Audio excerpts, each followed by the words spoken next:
ओम श्री कृष्ण गोविंद हरे मुरारी, हे नाथ नारायण वासुदेवा। ओम नमो राघवाय।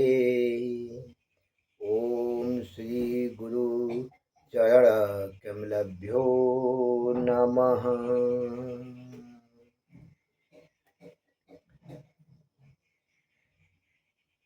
श्री कृष्ण गोविंद हरे मुरारी, हे नाथ नारायण वासुदेवा। श्री कृष्ण गोविंद हरे मुरारी, हे नाथ नारायण वासुदेव। आए चलते श्रीमद् भागवत महापुराण कि उसी पंचम स्कंद में जहाँ पे ऋषभ देव महाराज जी अपने बच्चों को उपदेश दे दिए, उन्हें सब समझा दिए। राष्ट्र हित, देश हित में, जनहित में मानव का जीवन है। ये जीवन भोग के लिए नहीं है, ये जीवन योग के लिए है। ये सारी बातें समझाने के बाद अपने पुत्र को महाराज ऋषभ देव जी अब वह स्वयं को त्याग कर रहे हैं इस संसार से, यानी कि देह त्याग के तरफ चले गए। तो हम लोग चलते हैं आज की कथा में, ऋषभ देव जी का देह त्याग, और ये पंचम स्कंद के 6वां अध्याय। राजा परीक्षित ने पूछा, भगवान, जो आत्मा राम हो गए हैं और जिन्होंने योग से ज्ञानाग्नि को प्रज्वलित करके कर्म बीज को भून दिया है, उनके पास यदि सिद्धियां आ भी जाती है तो वे उनमें राग द्वेष तो उत्पन्न नहीं कर सकती। फिर ऋषभ देव जी ने उनको स्वीकार क्यों नहीं किया?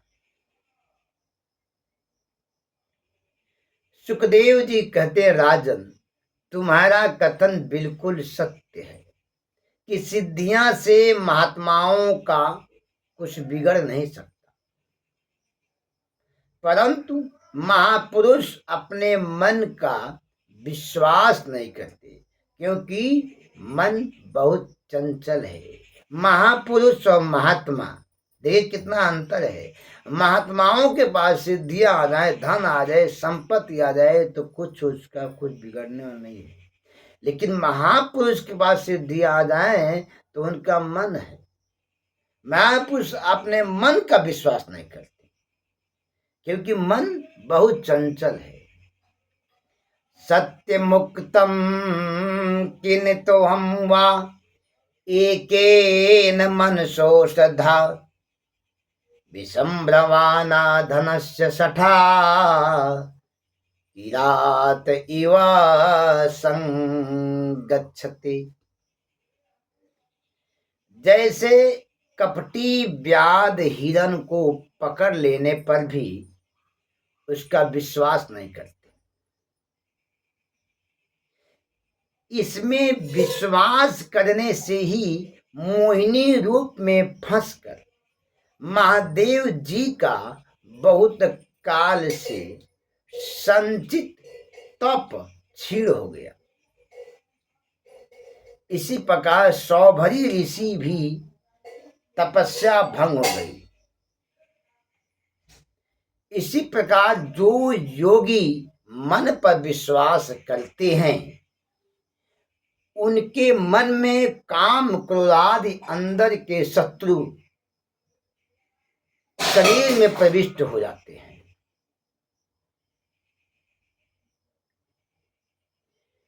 ऋषभ देव जी ने इसलिए मन पर विश्वास मन नहीं किया।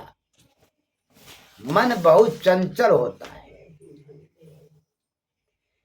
ऋषभ देव जी के जड़ में के समान अवधूत भेष को देख करके लोग उनके वास्तविक स्वरूप को पहचान नहीं सकते थे।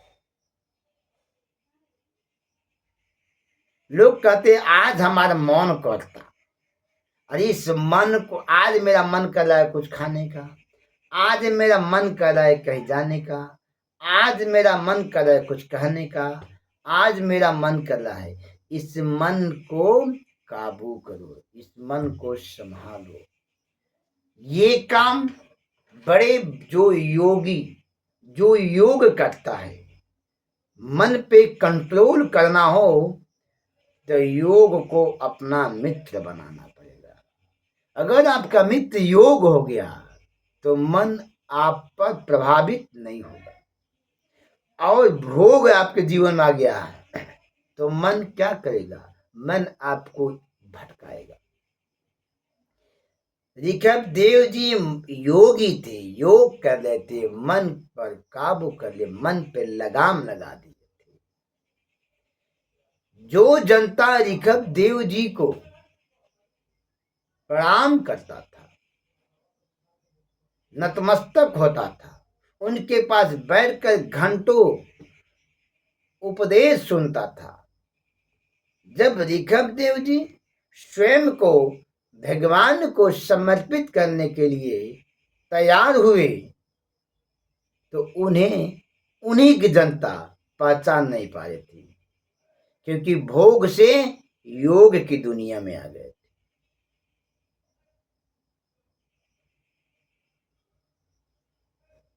एक दिन उन्होंने योगियों को देह त्याग की विधि सिखाने के लिए अपना शरीर छोड़ना चाहा।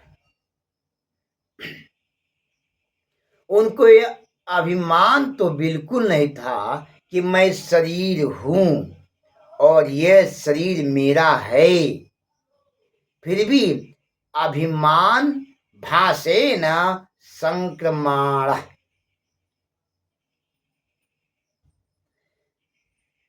जैसे लोग कहते हैं मेरा है, ये हमारा है, हमारी मन, हमारा शरीर, हम जो मन क्यों करें, लेकिन ये शरीर आपका है ही नहीं। ये शरीर जिसका है उसको जब जरूरत पड़ेगी तो वह शरीर को क्या करेगा? ले लेगा। उसकी जरूरत पड़ी है तो इस शरीर का रचना किया है, और जब इस शरीर से कार्य संपन्न हो जाएगा तो इस शरीर को क्या करेगा? हटा देगा। ये बात ऋषभ देव भली भांति जानते थे। अभिमानाभास के आश्रय से ही उनका शरीर चलता फिरता रहता था। वे कभी भी उठकर चल देते थे, वे कभी भी उठकर चल देते थे। प्रकृति की इच्छा से उनका शरीर इधर उधर घूमता हुआ दैयोग से दक्षिण देश कर्नाटक में जा पहुंचा। उत्पन्ना द्रविड़े साहम वृद्धि कर्नाटके गता। अर्थात कर्नाटक भक्ति प्रधान देश है, अतः कर्नाटक में एक बगीचे में जाकर मौन हो गए, भोजनादि भी बंद कर दिया। उन्होंने पूर्ण वैराग्य को हृदय में स्थापित किया। बिना वैराग्य के भक्ति दृढ़ नहीं होती। वाणी पर नियंत्रण करने के लिए उन्होंने मुख सी में एक पत्थर का टुकड़ा डाल लिया था। ये योग है, ये बहुत बड़ी तपस्या है। मानो वाणी को कंट्रोल करे, पत्थर डालना नहीं हो गया। वाणी को कंट्रोल करने के लिए अपने आप को ऐसा बना लिया जैसे लगे उनके मुख से आवाज ही नहीं निकल पाएगी। इस प्रकार अपने आप को स्वयं को बना लिया। वाणी पर नियंत्रण जो कर लेता है वह बहुत बड़ा संत होता है, महात्मा होता है। सारा खेल वाणी के ही देन है। वाणी से ही सब कुछ शुरुआत हो जाती है, अच्छाई भी और बुराई भी। उन्होंने अपने आप को जब वैराग्य की दिशा में ढालने का प्रयत्न किया तो सबसे पहले किस पे नियंत्रण किया? वाणी पे। यही बात जब चित्रकूट में पहुंचे भगवान राम और लक्ष्मण जी, तो भगवान राम जी वहां के राजा के पास लक्ष्मण जी को भेजा कि मुझे रहने का स्थान दीजिए। अनुमति लेने गए थे।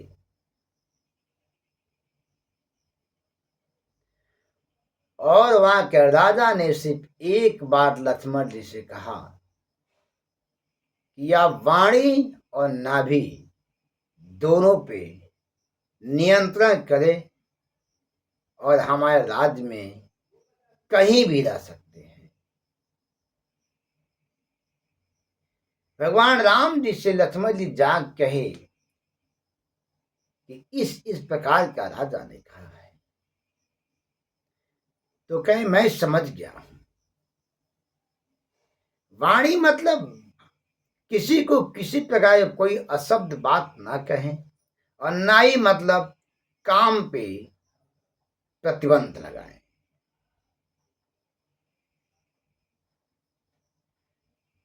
और मर्यादा पुरुषोत्तम राम जी कामदगिरी पे जा करके अपने भाई और अपन पत्नी के साथ, भार्या के साथ रहने लगे। और ठीक यही का ऋषभदेव महाराज जी वाणी पे कंट्रोल किए, वाणी पे लगाम लगाए, क्योंकि वाणी दोष समाज विनाशक। वाणी दोष क्या होता है? समाज का विनाश करता है।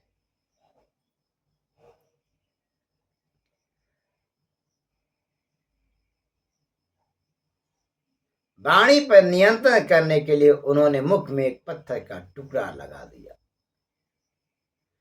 वे उन्मत्त के समान नग्न होकर इधर उधर घूमने लगे। उसी समय उस वन में आग लग गई। अग्नि देवता ने वन के साथ ऋषभदेव का शरीर भी भस्म कर डाला। ऋषभदेव का चरित्र सर्व पाप पहारी है और परम मंगलायतन है। इसका जो श्रवण करता है उसकी वासुदेव में भक्ति हो जाती है। ऐसे महापुरुष मोक्ष के भी आदर नहीं करते। उनको तो सिर्फ परमात्मा में विलीन होने के लिए वो तैयार रहते हैं। उन्हें लाख सुविधाएं दीजिए, तमाम प्रकार के सुख सौंदर्य दीजिए, उनको सिर्फ दिखाई तो देता है तो परमात्मा बाकी कुछ नहीं दिखाई देता है नारायण कृपा से। नो एवाद्यन्ते भगवदीयत नैवा परिसमाप्तार स्वार्थाः। भगवान ऋषभदेव जी का अवतार राजसी प्राणियों के मोक्ष को मार्ग प्रदर्शन के लिए हुआ था। राजसी सोच लिए, जब लोग राजा बन जाते हैं तो मोक्ष होने के लिए नाम नहीं लेते। वो चाहते हैं कुछ दिन और राज करो, कुछ दिन और करूं।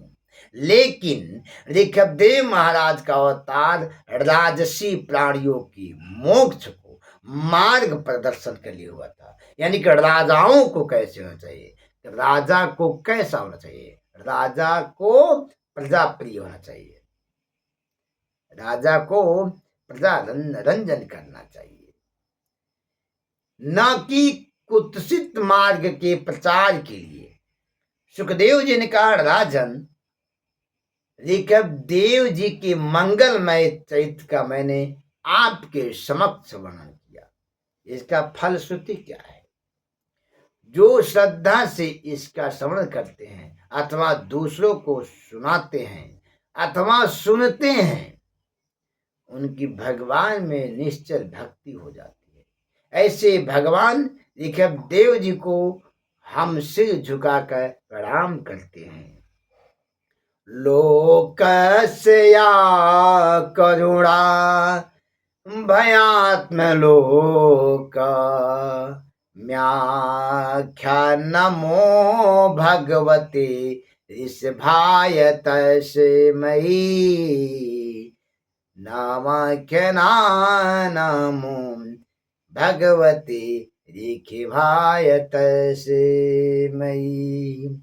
वाणी पे कंट्रोल, समाज का सुधारक। अब वाणी पे क्या है? वाणी पे कंट्रोल न हुआ तो समाज विनाशक। जो व्यक्ति वाणी पे कंट्रोल कर लिया, वह समझ जाइए उस समाज का उत्थान